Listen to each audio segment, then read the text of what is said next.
enough to see your breath this morning. Alright guys, so we're here in Farnborough on this beautiful sunny morning. It's not raining. Look at all that, it's lovely. Anyway, I've just turned up to this job where I've been sent, and my instruction is to get this plinth OCR'd all the way around the bottom. We need to, let me take it from the start. So, just if you don't know, it's an outside silicon render. So what happens is, these boards, so they're like polystyrene, they go on the exterior of the wall, and they're stuck and they're bolted. And then we go over it with this mesh and like a rend aid, so they get squeezed in really, really tight and it gets scratched up. You can see that's what's happened down here.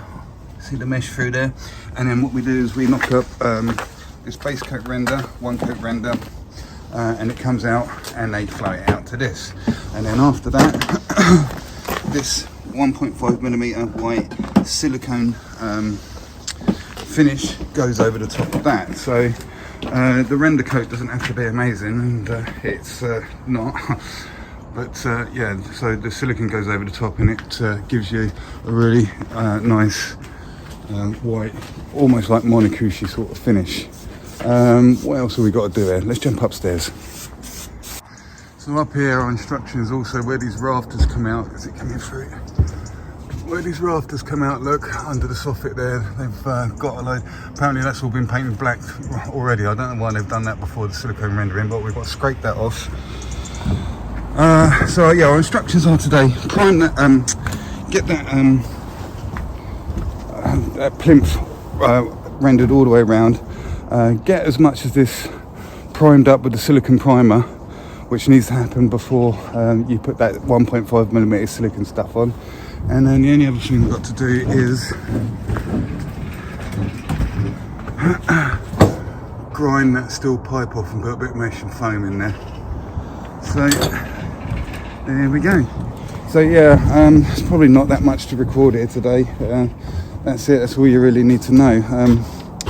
We've done some other videos on rendering, the line rendering and stuff. It's not much different, to be honest with you. So I think we'll do a different type of video today, where I do a bit more talking rather than action. So I might do the rest of that later on today, this evening, when I'm not at work. Alright guys, I'll catch you in a bit. Remember guys, I'm working for a firm last couple of weeks, helping somebody out. They're a bit understaffed at the moment and a bit overworked.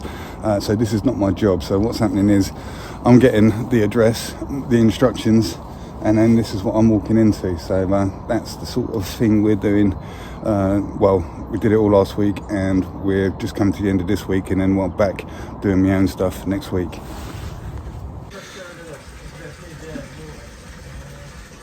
So yeah, I'm just putting this plinth on. I'm just having a little look. There's quite a lot of stress cracks in this. So remember, it's that polystyrene, then the mesh over it, and then probably a good 10mm of this base coat we're using down here.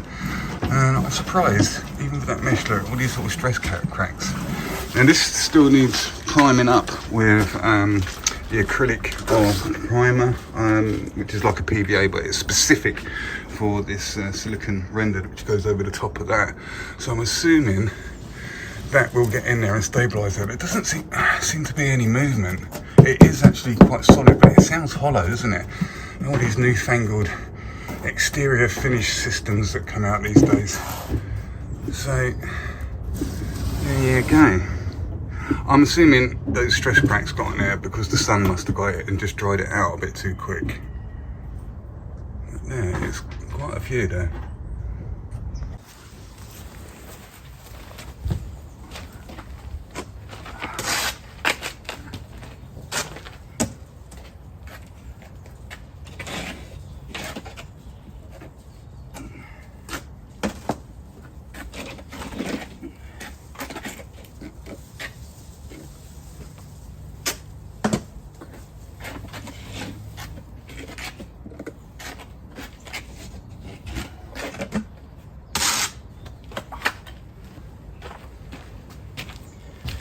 Getting an old boy like me down here doing a plinth at my age with my left knee. What was they thinking? Alright guys, how you doing? Just got in from work and the house is empty, which is quite an unusual occurrence around this place. There's quite a busy household. I live here with Judy and my two elder sons, Judy's daughter, and then there's boyfriends and girlfriends coming in and out and stuff like that all the time. So yeah, the house is empty and we're in the garden room, and this is where I record music sometimes, or try to at least, and do all my video editing stuff. So yeah, we're here quickly. We're not in the beauty room where I've done these sort of videos before. So what I just wanted to talk about today is well, just being a plasterer in general. Now you guys have been watching me for a little while now, and I say it's taken me quite a while to get to the stage where I'm at. If you are considering being a plasterer, I'm going to assume you didn't go to university or anything like that. You know, being a plasterer, you know, when you're, if you can get through the initiation period of, you know, being a labourer and picking it up. I mean, because not everybody is cut out for it. The building trade in general. I mean, I've always said that the building trade, it's a bit like being in the military, but without getting shot at and with literally no discipline at all. As well, that's one of the main things is, you know, people. And whether they're reliable and not or not, and you know, that accounts for quite a lot of where you get your work from. If you're honest and you're reliable and you let people know what's going on, because always spinning plates, always juggling. You know, you never know exactly what's going on. You can have a general plan of how your week is going to evolve, but you've got to be ready to change your whole complete plan at a moment's notice should it happen. So you're always kind of laying the track in front of you. And you know, being self-employed and getting your own work in, there's no security there at all. You know, you're completely freelance. You can be snowed under with work, and then suddenly it will dry up, and then suddenly it will go crazy again, which it has done for me now. It's been a very funny year, as I've mentioned in some of the previous videos. Yeah, the beginning of the year started pretty good. I had quite a lot of stuff left over from the year previous that I just didn't get a chance to catch up with, and then it went a little bit downhill, which it always does, because I consider, you know, people are starting projects around, you know, springtime, beginning of summer, and then it went quiet again. Then I had quite a good run of work through the summer holidays, working on schools and colleges, which was a new one for me. And then we went on holiday at the very beginning of September, and got back, and I had a couple of weeks where I just run out of work basically, and I was getting a little bit twitchy, you know. You got to keep those pennies rolling in. So I agreed to jump on with this firm, which is why I've been doing these lime plastering videos. It's a guy, and I will get onto him in a minute. But yeah, it's you don't know what's going on most of the time, and I'm really, really busy again all of a sudden, and I can't get around to getting through all the work. So yeah, like I say, if you want to become a plasterer, there's a few different categories, a few things you might need to consider. Not everybody is cut out for it. You see a lot of labourers come and go, and suddenly you think, they're never going to make this, they're not cut out for this. And they do, and that's the guy I'm working for at the moment. Do you know what, I was probably one as well. You know, when I first started, I was useless, and I had hardly any common sense, a bit of an airhead, just partying, but yeah, I'm quite a successful plasterer. And you know, you can make some decent money out of plastering once you get through that initial stage and start getting out there yourself and working for yourself. And there's different areas you can find yourself in. So you've got one sort of plasterer. He doesn't get his own work in. He works for a firm. It might be a large firm, always on site. It might be a smaller firm where they're working for one governor. You know, it's a crew of 5 or 6, and sometimes they're all working together. Sometimes they get sent, but he's got his own tools. He's still self-employed. So he doesn't have any hassle in the evenings, looking for work, talking about work. He just gets it laid on in front of him. But then, of course, you're always at the mercy of your employer who's employing you as part of this small company with 5 or 6 employees, self-employed employees, you know, which is all right if you want to get there, but you know, you're never in control. And in that situation, because I've been in all these situations that I'm going to describe, you kind of lose a lot of momentum, and even in a normal office job. I used to be a graphic designer. You kind of find yourself, unfortunately, getting into some sort of mentality where you're doing less and less. There's no hunger there. You know, you're not getting any extra reward for putting an extra hour in on a day. You're looking to make your day as easy as possible, and that's what happens unless you have a really good relationship with the employer, and then you might, you know, but that's a complete unique situation. Then you got somebody that's like me, and I've been around a bit, so I bounce between doing private work and doing work for small developers, property developers. And then there might be a kitchen fitter, bathroom fitters. They tend to do both. Just local builders. I don't like travelling if I can help it. And then, of course, your name gets around, and people are like, "Oh, can you come and do my room?" and stuff like that. So, you know, you kind of keep your builders happy.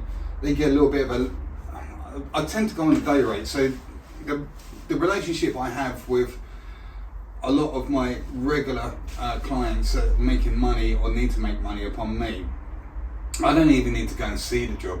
They phone me up and they say, "Smurf, I've got this blah blah blah blah blah," and I just say, "Well, how many days do you reckon?" And we've got this relation. They have what, 2-3 days. And I go, "Okay, all right, I'll book it in. If I can get there such and such," and I turn up.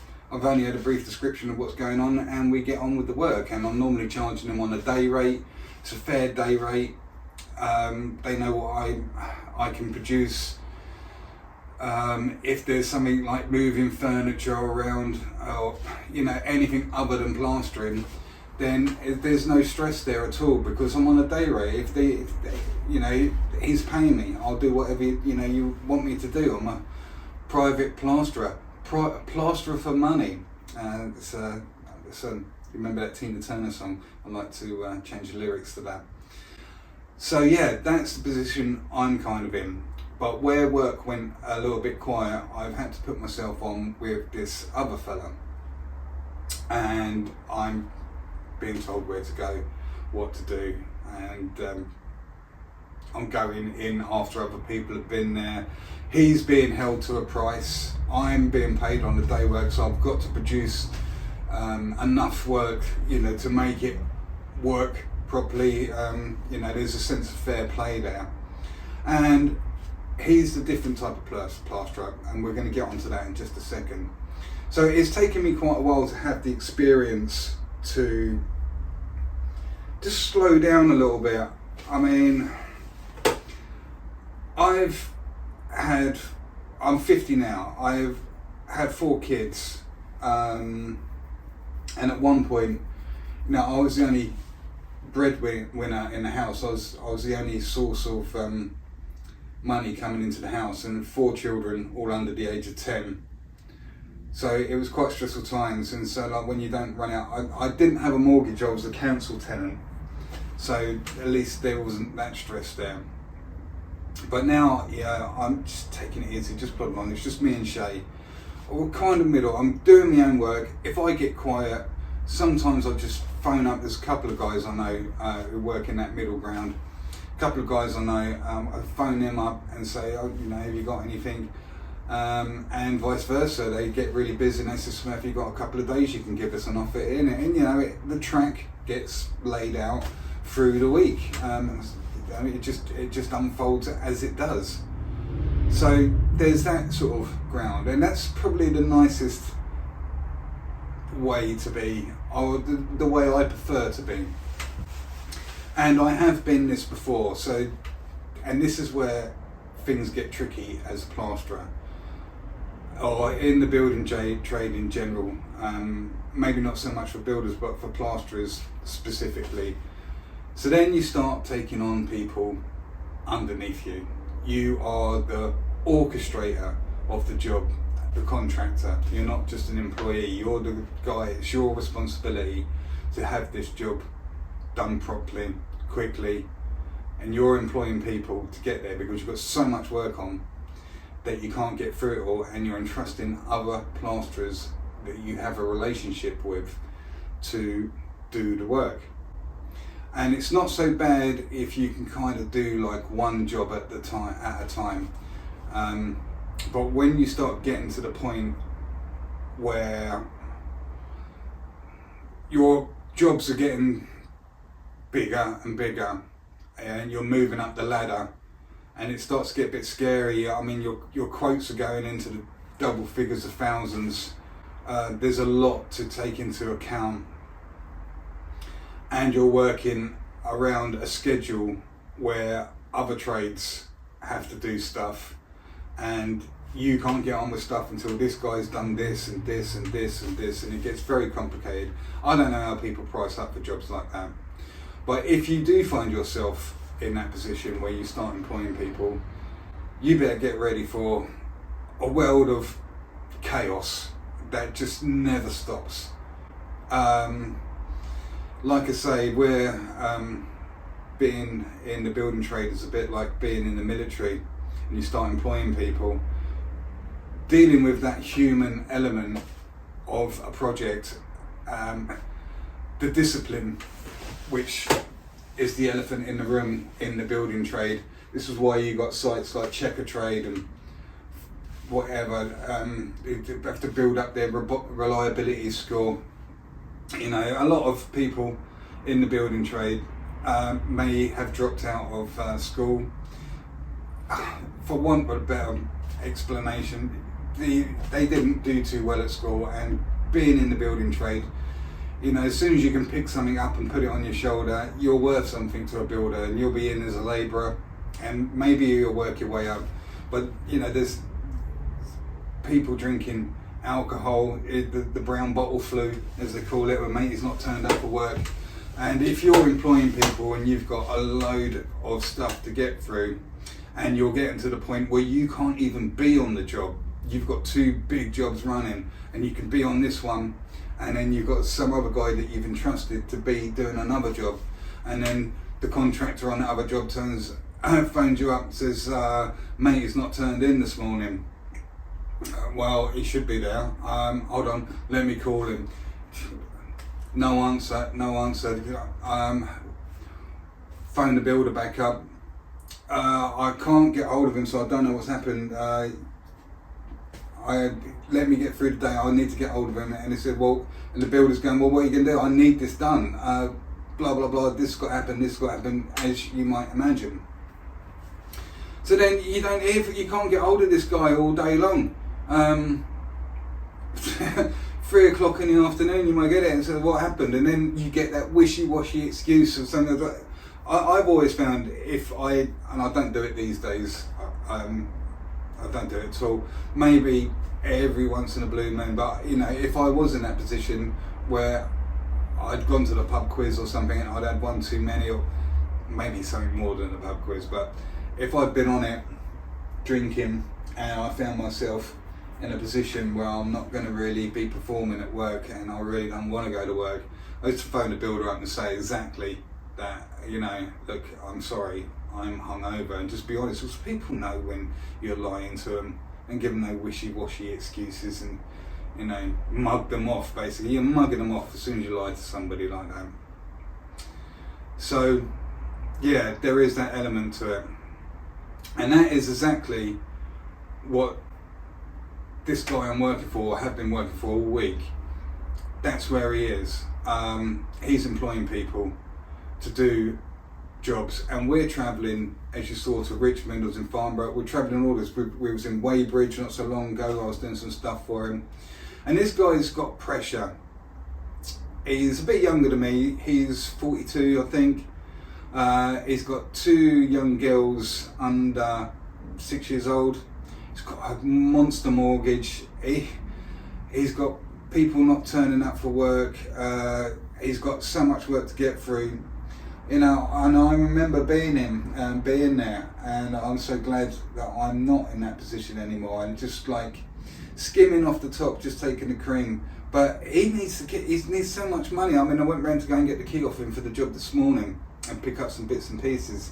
He couldn't leave the house till such and such a time because the nanny needed to turn up, and the actual real nanny, not an employed nanny, before he could leave his house, because his wife, she's a nurse, so she's working all these crazy different hours, shifts. He's got a lot on his plate, bless him, and so I don't mind jumping on and, you know, giving him that little bit of extra help. I mean, he's helped me out. I was quiet for a couple of weeks, and I promised I'd give him a couple of weeks, and he's under stress. And within the last week, I've had so much work come in. All of a sudden, it's feast famine. It never rains, it pours. And I've been turning some work down. And 7 flats came in, and I went and had a look, and it's just too big for me. I can't do it. And I farmed that out to another firm. I don't know if they're doing it, but I've washed my hands of that. So, yeah, that's what it's like being a plasterer. And the other problem when you start getting so big is you start getting into jobs for a lot of money. Some of these contractors, when you're doing larger jobs like that, they like the convenience of just giving you everything, and they want you to supply the materials, supply the guys, and then you start getting into the legal matters where they don't have to pay you for 3 months, as like 90 days or something like that. I don't know what the ins and outs, and that's when it gets scary, when you get into a job and you're putting your own hard-earned money into that, and maybe possibly waiting 3 months before you get any return on it. So you need a massive bank account to be able to support the financial burden of setting it up, and it's scary because you hear these horror stories all the time of people being knocked for thousands, and then you got to go through some massive, great big long court case where you're going to struggle to get your money back out of them, especially if they ain't got the money. So, you know, that does happen. The other thing that's difficult when you start employing people is, because I'm quite often in people's houses where the customer's there looking over my shoulder, and I've learned to produce a really good quality where you're brushing the internals, all the corners are perfect, there's hardly any filling, because I can take the time to do that, because I'm on day rate and it's all fair, everybody knows it. And then the contractor that I'm working for, he knows he's going to save money on the painting. He might be the painter and he just wants it banged out quick, and we've got a relationship, we know each other, so he knows what the quality is that he expects, and I'm saving time. Whatever you spend on the plasterer, or whatever you save on the plasterer, you're going to spend it on the decorator. If there's loads of filling, brush marks, if it's untidy, it needs sorting out. So that's where the other problem lies. So even if you're a small plasterer like me and I employ somebody, it's hard to find another plasterer that's going to produce the same quality that you are going to produce, and then accept a lower wage so you can try and make some money on them. So let's say, for instance, you charge £250 a day, or I would, for my services. For instance, not obviously if you're on price working private, it depends how busy you are, your day rate goes up and down depending on, I mean, sometimes you price a job not to get it, I don't want it, and then I go, yeah, all right, we'll have you, and you're like, how am I going to fit that in? I really want to do it now for that amount of money. So you know what it's like. So let's say, for instance, I charge £250. So if I want another plasterer and he's as good as I am, if you like, he's going to want £250. Then I'll go to the builder and say, I've got to charge 300 quid for 260. You're not making any money. And then if you get somebody in that says, oh, I just want £200, you go, well, okay, all right, no worries. Send them in there. You're going to be back there because the builders complain they're just not as good. They're further down the ladder. They're just not as experienced and just not so much care of attention. And that especially with plastering, because there's so many different ways. It's such a diverse trade.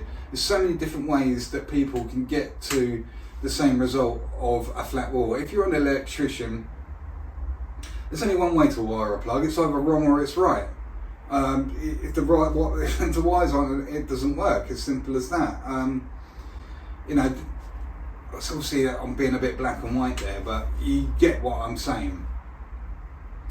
So you know, some guys, you go in and see some guys work, and they've been putting on with a flexi trowel, and you can see the ripples and stuff in there, and you know, you just think, I couldn't employ this guy to work on one of my jobs.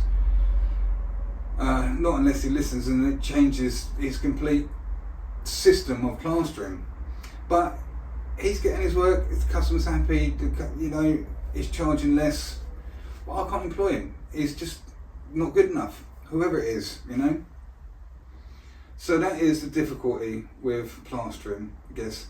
I've not written anything down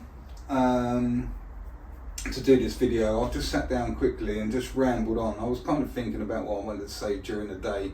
It was just on that job and it wasn't that interesting to record. So yeah, I've just sat down and just rambled and just let you know my thoughts. So yeah, we're at a position now where I'm really busy again, more work than I can handle. I've lived up to my word and said I will do these 2 weeks for this guy. Which is quite handy because I didn't have anything in at all, and it did take a good week and a half before something did come in. And if I was sitting around just twiddling my thumbs, I'm thinking of different videos to do without plastering. You know, you guys might know all about my Lego collection by now. I might have done a video about that. So lucky for you, I did get some work and I did make myself busy. So there you go. I think time's getting on. I've been going on for long enough. Do have a look at the channel if this is the first video you've seen of me. There's loads of tutorials on there now. It's not all me sitting down. I've done some theory lessons. I'm quite proud of the body of work we've got going on there now. So yeah, do have a look. And if you are keeping up with these episodes, then thanks for watching again.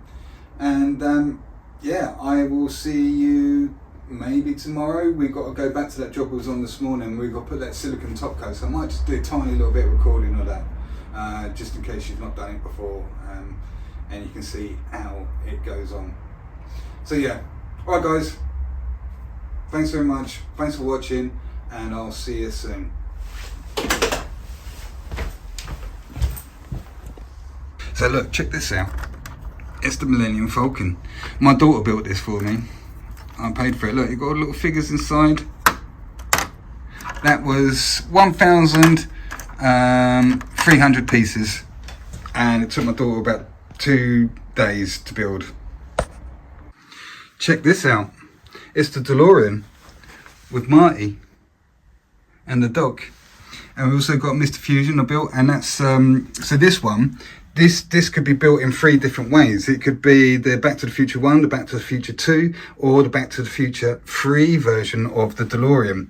So that the Back to the Future 2 had the Mr. Fusion, and Back to the Future 3 had this thing. I can't quite remember what that is. But this I bought this in the airport on the way out to Cyprus. And yeah, it's pretty cool. I did elaborate a little bit on the back. So that Millennium Falcon was 1,300 pieces. This was 1,800 pieces, and I've got to admit, the attention to detail is incredible. Look, the doors open up. You've got this little button here. Look, it turns on the flex capacitor. which is inside there. The bonnet lifts up. Oh, I can get it up. Bonnet lifts up, and there's the hoverboard, and inside here you've got some spare plutonium. And also, if I can do it with one hand, hold on a second. Oh, I don't know if I can do it. Look, there's a little lever under there. It turns it into flying mode. Cost me 150 quid, that did.